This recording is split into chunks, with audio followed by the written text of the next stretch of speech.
So Simple tutorial. Good morning students. Welcome to SST So Simple tutorial. बच्चों, हमने previous class में क्या पढ़ा?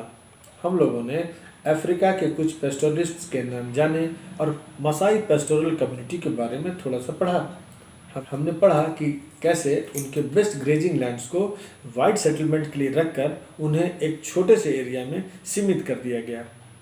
आज हम लोग पेस्टोरलिज्म इन अफ्रीका के बचे हुए पोर्शन को पढ़कर ख़त्म करेंगे। तो सबसे पहले देखते हैं 3.2 द बॉर्डर्स आर क्लोज्ड। बच्चों, 19th सेंचुरी में खुली ज़मीन की कमी नहीं थी, इसीलिए जो भी पेस्टोरलिस्ट थे उन्हें पेस्चर्स की खोज में दूर दूर तक जाने में कोई रुकावट नहीं थी। जब किसी जगह के पेस्चर सूख जाते थे तो ये पेस्टोरलिस्ट अपने पशुओं को चराने के लिए नए एरिया में चले जाते थे। पर लेट 19th सेंचुरी में कॉलोनियल गवर्नमेंट ने उनके मूवमेंट्स पर रिस्ट्रिक्शंस लगा दिए। मसाइयों की तरह दूसरे पेस्टोरल ग्रुप्स को भी विशेष रूप से नोटिफाइड एरिया में रहने के लिए फोर्स किया गया। उन्हें उस एरिया से बाहर जाने की इजाज़त नहीं थी, वे बस उसी एरिया के अंदर घूम सकते थे और यदि उन्हें अपने पशुओं के साथ उस एरिया से बाहर जाना हो तो उसके लिए स्पेशल परमिट लेना पड़ता था और ये परमिट लेना आसान काम नहीं होता था। परमिट लेने में बहुत दिक्कत आती थी, हैरेसमेंट भी झेलना पड़ता था, नियम तोड़ने वालों को सीवियरली पनिश भी किया जाता था। इन पेस्टोरलिस्ट्स का वाइट एरिया में प्रवेश भी वर्जित कर दिया गया, वे वाइट एरिया में नहीं जा सकते थे। कुछ ऐसी ही बातें हम लोगों ने कॉन्स्टिट्यूशनल डिज़ाइन चैप्टर में पढ़ी थी जब हम लोग अपार्थाइड पढ़ रहे थे। कुछ याद आया? Blacks were forbidden from living in white areas, they could work in white areas only if they had a permit. ऐसे ही कई रीजन्स थे जहां वे किसी भी तरह का ट्रेड नहीं कर सकते थे।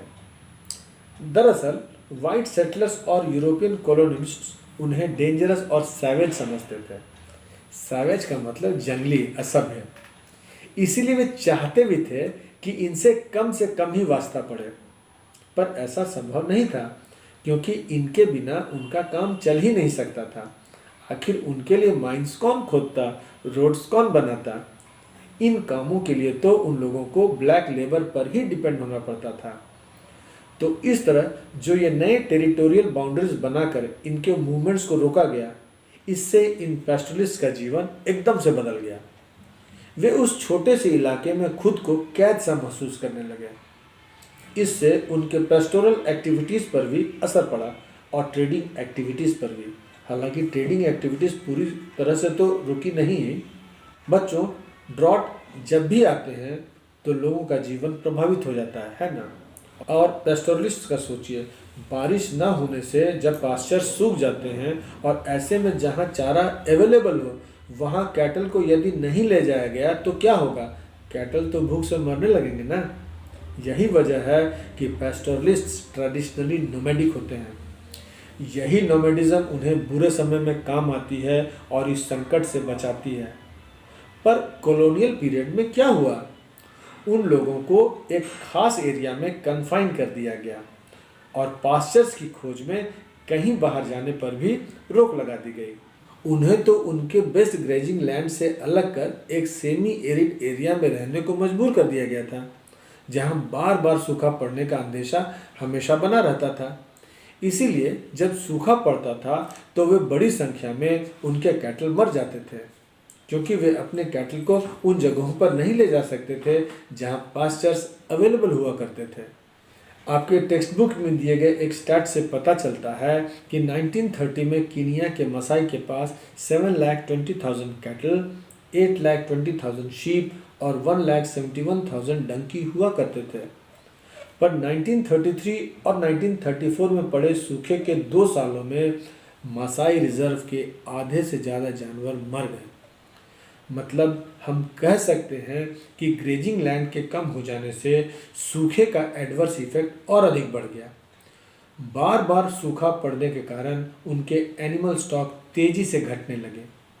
चलिए अब लास्ट टॉपिक देखते हैं, not all where equally affected. आइए जरा कॉलोनियल पीरियड के पहले के मासाई सोसाइटी को समझते हैं। मासाई सोसाइटी 2 कैटेगरीज में बटा हुआ था, elders and warriors. Elders were the ruling group, They used to meet in periodic councils to decide on the affairs of the community to settle disputes. मतलब ये लोग शासन चलाते थे और समय समय पर अपने कम्युनिटी से जुड़े मसलों पर विचार विमर्श करने के लिए सभाएं किया करते थे। वॉरियर्स क्या करते थे? They consisted of young people and were mainly responsible for protection of the tribe. ये नौजवान लोग होते थे और अपने कबीले की हिफाजत करना इनका मेन जॉब था। ये कभी कभी दूसरे कबीलों के मवेशी भी छीन कर लाते थे। बच्चों, जिस सोसाइटी में कैटल को ही वेल्थ माना जाता था, वहां रेड मारकर दूसरों के जानवर छीन लेना एक बहुत बड़ा काम होता था। अलग अलग पेस्टोरल ग्रुप्स की ताकत इन्हीं रेड से तय होती थी।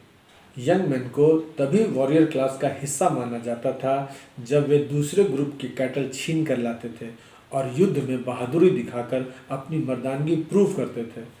बहरहाल वे एल्डर्स के नीचे रहकर ही काम करते थे।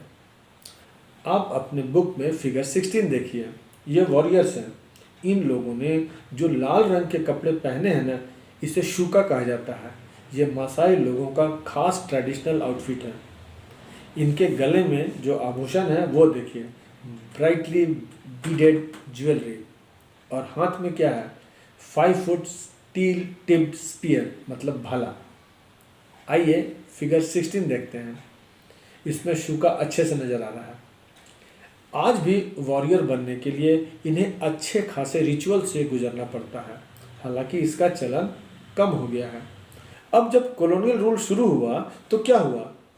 मासाई के मामलों की देखभाल के लिए कॉलोनियल गवर्नमेंट ने अपनी तरफ से मासाई के अलग अलग सब ग्रुप्स के चीफ अपॉइंट कर दिए और उनको अपने अपने ट्राइब्स की जिम्मेवारी दे दी। उनके जो रेड्स होते थे, वे जो लड़ाइयाँ लड़ते थे, उन सब पर रेस्ट्रिक्शंस लगा दिए गए। इस तरह उनका जो एल्डर्स और वॉरियर वाला ट्रेडिशनल सिस्टम था वो कमज़ोर पड़ गया।